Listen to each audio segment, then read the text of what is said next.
এয়া লামডিঙৰ ৩ নং ৱাৰ্ডৰ গংগা পথৰ দৃশ্য।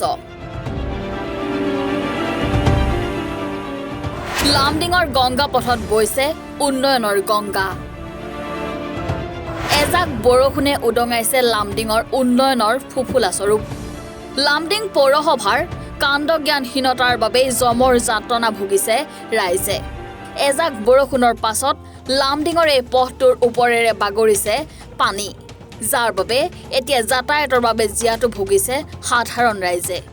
এজাক বৰষুণতে পানীৰে ভৰি পৰা পথটোৱে এতিয়া অচল হৈ পৰিছে যাতায়াতৰ বাবে।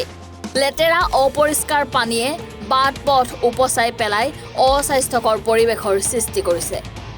কিন্তু এতিয়া প্ৰশ্ন হয়, নগৰ উন্নয়নৰ বাবে চৰকাৰে লাখে লাখে টকা আবণ্টন দিয়ে যদিও সেই টকা কি কৰে লামডিং পৌৰসভাই?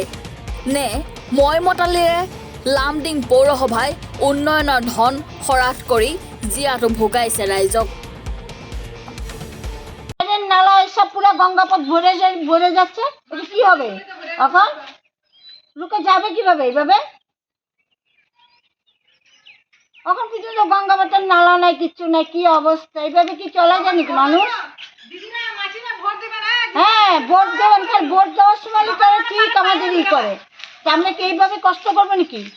বলুন, যে তাদের জিজ্ঞাসা করুন, আমরা কি এইভাবে কষ্ট করবো? Bureau report, any Bharat 24।